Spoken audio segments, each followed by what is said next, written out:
Simplification of CFG एक बहुत ही ज़्यादा इंपॉर्टेंट टॉपिक है और इसीलिए आज हम उसी का अभ्यास करेंगे। सबसे पहले तो हमें यह समझने की ज़रूरत है कि सिंप्लीफिकेशन ऑफ सीएफजी का मतलब क्या होता है। देखो, अगर एग्जाम पॉइंट ऑफ व्यू से बात करें तो अगर तुम्हें कुछ प्रोडक्शन रूल्स दिए गए हैं, जैसे कि फॉर एग्जांपल दिस, तो सिंप्लीफिकेशन ऑफ सीएफजी का मतलब ये होता है कि उन प्रोडक्शन रूल्स में से सारे के सारे यूजलेस वेरिएबल्स को एलिमिनेट करना, उन प्रोडक्शन रूल्स में से सारे के सारे नल प्रोडक्शंस को एलिमिनेट करना, उन प्रोडक्शन रूल्स में से सारे के सारे यूनिट प्रोडक्शंस को भी एलिमिनेट करना। जब तुम ये सारी की सारी चीज़ें करते हो तो इसे कहते हैं हम सिंप्लीफिकेशन ऑफ सीएफजी। आज के लेक्चर में हम ये समझेंगे कि अगर तुम्हें क्वेश्चन में कुछ प्रोडक्शन रूल्स दिए गए हैं तो उनमें से तुम यूजलेस वेरिएबल्स को कैसे एलिमिनेट कर सकते हो। अगले लेक्चर में हम ये पढ़ेंगे और उसके अगले लेक्चर में हम ये पढ़ेंगे, ठीक है। और कुछ ऐसे क्वेश्चंस भी होते हैं जिनमें जो प्रोडक्शन रूल्स दिए गए हैं उन प्रोडक्शन रूल्स के अंदर ये तीनों के तीनों चीजें अप्लाई होती है या इन तीनों में से कोई दो चीजें भी अप्लाई हो सकती है। तो वैसे टाइप के क्वेश्चंस के ऊपर एक अलग से सेपरेट लेक्चर बनेगा, ठीक है। आज हम पहली चीज कवर करेंगे, how to eliminate useless variables. अगर तुम्हें यूजलेस वेरिएबल्स को एलिमिनेट करना है तो सबसे पहले तुम्हें यह समझने की जरूरत है कि यूजफुल वेरिएबल्स का मतलब क्या होता है, ठीक है। यूजफुल वेरिएबल्स का मतलब क्या होता है वो हम समझेंगे। देखो, अगर सपोज हमारे पास एक वेरिएबल y है, एंड बाय द वे ये जो y वेरिएबल है हमारे पास ये एक कैपिटल लेटर है। हम कैपिटल लेटर्स की बात करते हैं हमेशा, स्मॉल लेटर्स को हम ज़्यादा भाव नहीं देते, ओके। तो अगर सपोज हमारे पास एक वेरिएबल y है तो ये जो वेरिएबल y है इस वेरिएबल y को हम यूजफुल तभी बोलेंगे जब ये वेरिएबल y एटलीस्ट एक टर्मिनल प्रोड्यूस करता हो और ये वेरिएबल y स्टार्ट स्टेट से रीचेबल हो।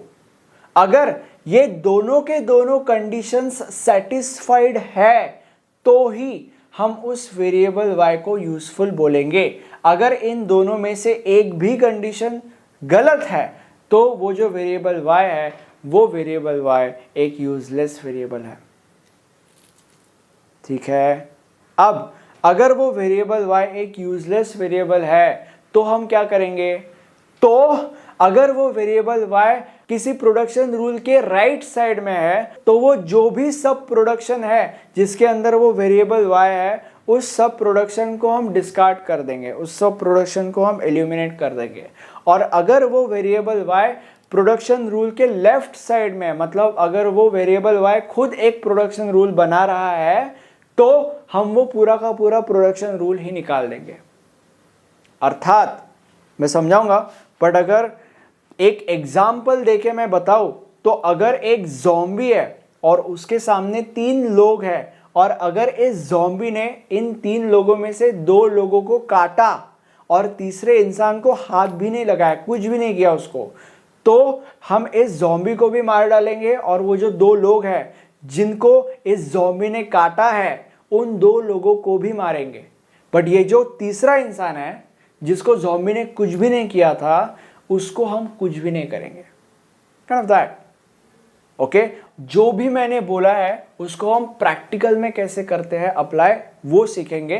स्टार्टिंग में मैं तुम्हें छोटे छोटे एग्जाम्पल से सिखाऊंगा और 4th एग्जाम्पल तक तुम सारी की सारी चीज़ें समझ जाओगे और आखिरी में मैं तुम्हें बताऊंगा कि एग्जाम के पॉइंट ऑफ व्यू से अगर तुम ये वीडियो देख रहे हो तो एग्जाम में प्रॉपरली कैसे लिखना है जिससे तुम मैक्सिमम मार्क्स स्कोर कर सकते हो, राइट। शुरू करते हैं। देखो, ये हमारा पहला क्वेश्चन है। अब इस क्वेश्चन के अंदर ये जो वेरिएबल b है ये वेरिएबल b कुछ भी प्रोड्यूस नहीं कर रहा है, ठीक है। ये वेरिएबल b स्टार्ट स्टेट से तो रीचेबल है, मतलब हमारा जो दूसरा रूल है वो तो सेटिस्फाई कर रहा है ये वेरिएबल b, बट जो हमारा पहला रूल है कि variable should produce at least 1 terminal, but यहाँ पे वेरिएबल b कुछ भी प्रोड्यूस नहीं कर रहा है, ओके। तो इसका मतलब ये जो वेरिएबल b है वो वेरिएबल b एक यूजलेस वेरिएबल है और इसीलिए हमें उसे डिस्कार्ड करना है। अब क्या बोला था मैंने, अगर वो वेरिएबल b राइट साइड में प्रेजेंट है तो जिस भी सब प्रोडक्शन में वो वेरिएबल प्रेजेंट है उस सब प्रोडक्शन को हम डिस्कार्ड कर देंगे। तो हमारा जो फाइनल आंसर है वो फाइनल आंसर निकल के आएगा AEE oh sorry for that, my bad, A double E, और ये तो प्रोडक्शन डिस्कार्ड हो जाएगा, okay, and E produces A और ए। ये हमारा फाइनल आंसर है। नेक्स्ट क्वेश्चन, अब यहां पे देखो, ये जो सी है ये स्टार्ट स्टेट से कहीं भी रीचेबल नहीं है, ठीक है। मतलब अगर सपोज लेट्स से हमने बी को कंसिडर किया, तो ये जो बी है देखो स्टार्ट स्टेट से रीचेबल, बट ये जो वेरिएबल सी है वो स्टार्ट स्टेट से रीचेबल ही नहीं है, ओके। और वेरिएबल का मतलब होता है कैपिटल लेटर। हम हमेशा, जैसे कि मैंने बोला था कि कैपिटल लेटर्स को कंसिडर करके ही चीजें आगे करते हैं, स्मॉल लेटर्स को हम ज्यादा भाव नहीं देते, ठीक है। तो अभी ये जो सी है वेरिएबल, ये वेरिएबल सी स्टार्ट स्टेट से रीचेबल नहीं है, मतलब हमारा जो रूल नंबर 2 है उस रूल का ये वेरिएबल सी उल्लंघन कर रहा है, इसीलिए इसको हम एलिमिनेट कर देंगे। मैंने क्या बोला था, अगर वो वेरिएबल सी लेफ्ट साइड में प्रेजेंट है, यानी कि वो कुछ प्रोड्यूस कर रहा है, कोई लाइक प्रोडक्शन रूल बना रहा है, तो वो पूरा का पूरा प्रोडक्शन रूल ही डिस्कार्ड हो जाएगा। तो हमारा जो फाइनल आंसर है, that final answer would be this. And तुम्हारे मन में क्वेश्चन आएगा कि बाकी की चीज़ों का क्या, बाकी के जितने भी वेरिएबल्स है वो दोनों के दोनों रूल्स को फॉलो कर रहे हैं। आप देख सकते हो, देखो जो बी है वो स्टार्ट स्टेट से रीचेबल भी है, और जो बी है वो कुछ प्रोड्यूस भी कर रहा है, टर्मिनल, ओके। जो ई है वो भी स्टार्ट स्टेट से रीचेबल है, और जो ई है वो भी एटलीस्ट एक टर्मिनल प्रोड्यूस कर रहा है, जैसे कि मैंने बोला था, हमने पढ़ा था जैसे कि, ओके। तो इसीलिए बाकी कहीं पे भी हम कुछ भी हाथ नहीं मारेंगे। आगे बढ़ते हैं। अभी इस क्वेश्चन के अंदर ये जो वेरिएबल ई है ये स्टार्ट स्टेट से तो रीचेबल है, मतलब ये वेरिएबल ई हमारा सेकेंड रूल सेटिस्फाई कर रहा है, बट ये वेरिएबल ई कुछ प्रोड्यूस नहीं कर रहा है, कुछ भी प्रोड्यूस नहीं कर रहा है, मतलब ये वेरिएबल ई हमारे पहले रूल का उल्लंघन कर रहा है। और मैंने तुम लोग को बोला था कि अगर कोई भी वेरिएबल दोनों में से किसी एक भी रूल को फॉलो नहीं कर रहा है तो इसका मतलब that variable is a useless variable. इसका मतलब हमें वेरिएबल ई को इल्यूमिनेट करना पड़ेगा। अभी मैंने तुम लोग को क्या बोला था, अगर वो वेरिएबल ई लेफ्ट हैंड साइड में प्रेजेंट है तो जिस भी सब प्रोडक्शन में वो प्रेजेंट है वो पूरा का पूरा सब प्रोडक्शन ही हम डिस्कार्ड करेंगे। तो that would be S produces A as A, B as B, और ये पूरा का पूरा सब प्रोडक्शन ही हमने डिस्कार्ड कर दिया है, एंड यहाँ पे B प्रोड्यूसेस B। अब यहाँ पे ध्यान से देखो, कुछ कुछ क्वेश्चंस के अंदर हमें डबल गेम खेलना पड़ता है, ठीक है। अब अगर तुम इसे ध्यान से देखोगे तो अभी यहाँ पे ये जो वेरिएबल B है वो स्टार्ट स्टेट से रीचेबल नहीं है, राइट। मतलब ये वेरिएबल भी कुछ प्रोड्यूस तो कर रहा है, ये वेरिएबल भी हमारे पहले रूल को तो सेटिस्फाई कर रहा है, बट ये वेरिएबल भी स्टार्ट स्टेट से रीचेबल नहीं है, मतलब ये वेरिएबल भी हमारे सेकंड रूल का उल्लंघन कर रहा है। तो इसका मतलब ये है कि अब ये जो वेरिएबल भी है वो भी एक यूजलेस वेरिएबल है, और इसीलिए हम इस वेरिएबल को भी डिस्कार्ड करेंगे। तो क्या बोला था मैंने, अगर वो वेरिएबल भी लेफ्ट हैंड साइड में प्रेजेंट है, मतलब अगर कोई वो रूल प्रोड्यूस कर रहा है तो वो जो पूरा का पूरा प्रोडक्शन रूल है उसी को हम कैंसिल कर देंगे, उसी को हम इल्यूमिनेट कर देंगे। तो the final answer would be S produces A S A, B S B. ठीक है, समझा कुछ? भेजे में गया? अगर गया तो मुझे कमेंट सेक्शन में बोलो कि भेजे में गया, okay.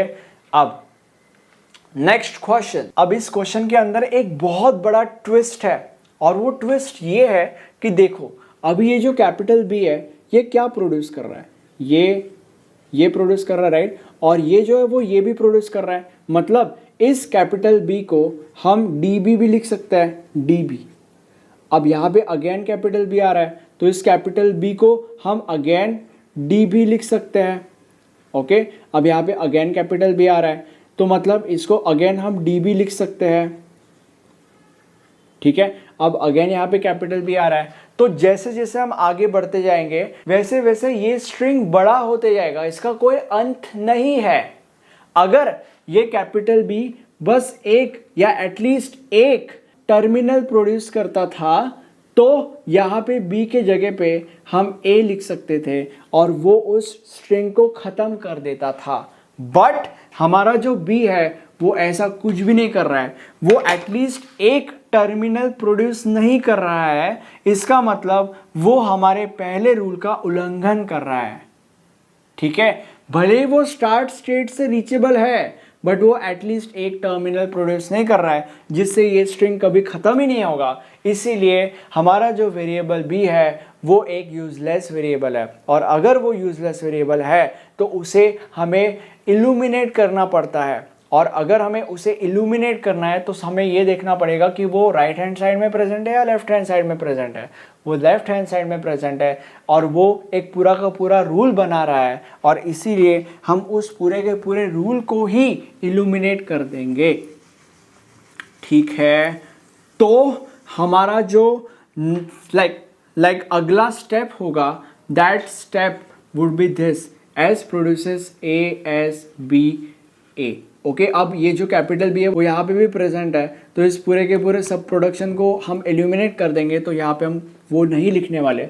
Next would be capital E produces A E C, and ये पूरा का पूरा जो प्रोडक्शन रूल है उसको हम एल्यूमिनेट कर देंगे, क्योंकि ये कैपिटल बी प्रोड्यूस कर रहा है जो कि एक यूजलेस वेरिएबल है। ओके, अब यहाँ पे अगेन ध्यान से देखो, जो कैपिटल ई है वो स्टार्ट स्टेट से अब रीचेबल नहीं है, पहले था बट अब नहीं है, राइट। अगर वो स्टार्ट स्टेट से रीचेबल नहीं है तो इसका मतलब वो हमारे सेकंड रूल को फॉलो नहीं कर रहा है, और अगर वो हमारे सेकंड रूल को फॉलो नहीं कर रहा है तो इसका मतलब वो एक यूजलेस वेरिएबल है, और अगर वो यूजलेस वेरिएबल है इसका मतलब उसे हमें इल्यूमिनेट करना पड़ेगा। और अगर हमें उसे इल्यूमिनेट करना है तो सबसे पहले हमें ये देखना है कि वो लेफ्ट हैंड साइड में प्रेजेंट है कि राइट हैंड साइड में प्रेजेंट है।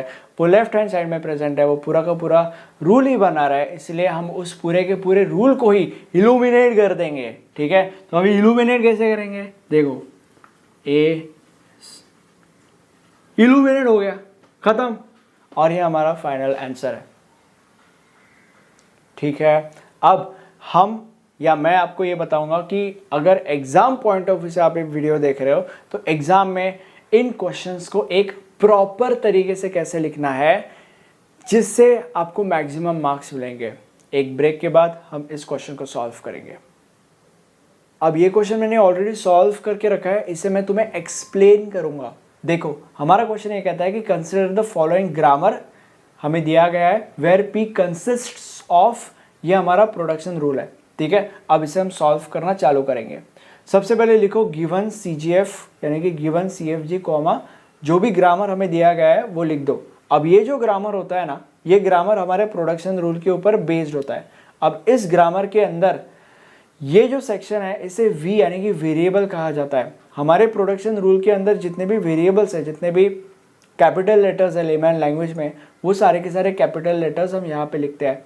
हमारे प्रोडक्शन के अंदर S और A दो ही कैपिटल लेटर्स है, इसलिए S और A ही हमने यहाँ पे लिखा है। उसके बाद ये जो सेक्शन है ये टर्मिनल सेक्शन होता है, मतलब हमारे प्रोडक्शन के अंदर जितने भी स्मॉल लेटर्स है या जितने भी टर्मिनल्स है वो हम यहाँ पे लिखते हैं। अब स्मॉल लेटर्स का मतलब सिर्फ स्मॉल a स्मॉल b ये सारी चीज़ें नहीं, उसके अंदर लाइक नंबर्स भी आते हैं, स्पेशल सिंबल्स भी आते हैं, स्पेशल कैरेक्टर्स भी आते हैं। तो हमारे प्रोडक्शन के अंदर सिर्फ नंबर्स है, तो इसीलिए हमने यहाँ पे सिर्फ नंबर्स लिखे हैं टर्मिनल के नाम पे।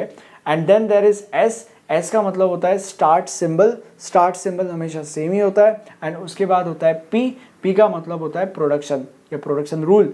तो जो प्रोडक्शन रूल हमें दिया गया है वो प्रोडक्शन रूल हमने यहाँ पे लिख लिया है। ठीक है, अब हम लिखेंगे let G dash B context free grammar without useless production G dash is equal to ये। अभी इसका मतलब क्या है, इसका मतलब ये है कि जो प्रोडक्शन हमें दिया गया है जिसके अंदर के यूजलेस वेरिएबल्स को हमें एल्यूमिनेट करना है, तो सारी की सारी चीजें एल्यूमिनेट करने के बाद जो कोर आंसर आएगा हमारे पास, वो कोर आंसर हम इसके अंदर डालेंगे, मतलब वो कोर आंसर हम इसमें मोल्ड करने की कोशिश करेंगे। इसका मतलब ये है। ओके, अब यहां से हम आंसर को सॉल्व करना चालू करते हैं, आई मीन क्वेश्चन को सॉल्व करना चालू करते हैं। अब जो भी प्रोडक्शन रूल हमें दिया गया है इसी के अंदर के यूजलेस वेरिएबल्स को हमें एलिमिनेट करना है, राइट।